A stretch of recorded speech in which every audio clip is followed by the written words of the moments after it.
बात ऐसी है भाई साहब कि हम नागपुर में अगर हमारा कार्यक्रम हिंदुत्व का कर रहे हैं तो नागपुर में राष्ट्रीय स्वयंसेवक संघ का मुख्यालय है। उस नाते नागपुर ये हिंदुत्व की एक उपराजधानी या राजधानी है, हिंदुत्व की भी राजधानी है। सरसंघ चालक के बारे में हमेशा हमारे मन में एक आदर रहा है, चाहे बाला साहब देवरे जी रहे,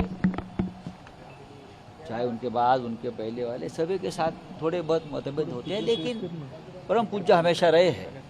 तो हमारे कर्तव्य बनता है कि हम हिंदुत्व के बारे में कुछ यहाँ बड़ा कार्यक्रम करने जा रहे हैं और शिवसेना पक्ष प्रमुख उद्धव ठाकरे जी आ रहे हैं, तो हमको मोहन राव भागवत जी सरसंघ चालक परम पूज्य उनको एक निमंत्रण देना है, हमारा कर्तव्य और धर्म भी है।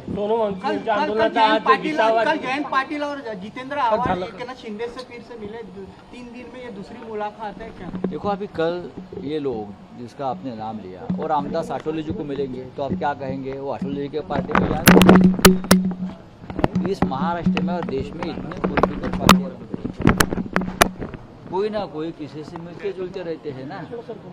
उसका मतलब ये है कि गए पार्टी में आए पार्टी में, जयंतराव पाटिल हो या जितेंद्र आव्हाड हो, वो सभी पार्टी के नेताओं से मिलते जुलते रहते हैं, फ्री बर्ड्स है, मिलने दो। सर, कांग्रेस अध्यक्ष ने प्रधानमंत्री को चिट्ठी लिखी है कि सेशन से पहले ऑल पार्टी मीटिंग बुलाई जाए जिसमें परिसीमन पर विस्तृत चर्चा होनी चाहिए। परिसीमन पे चर्चा होनी चाहिए।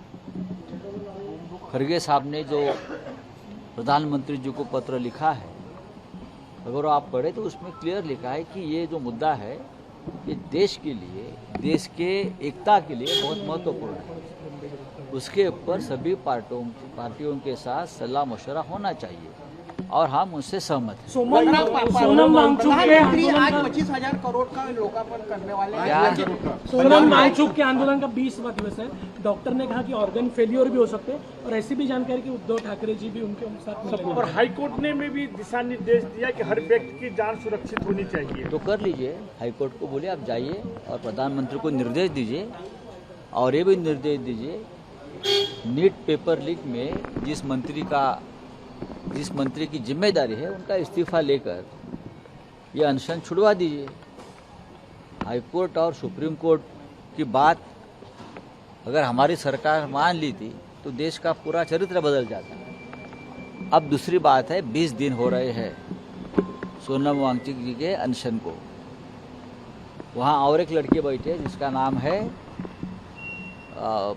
20 साल की लड़की भी उनके साथ अनशन कर रही है। उनकी तो परिस्थिति बहुत गंभीर है।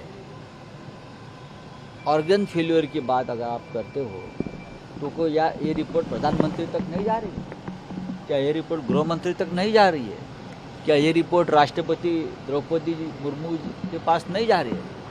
लेकिन ये सभी की संवेदना मर चुकी है।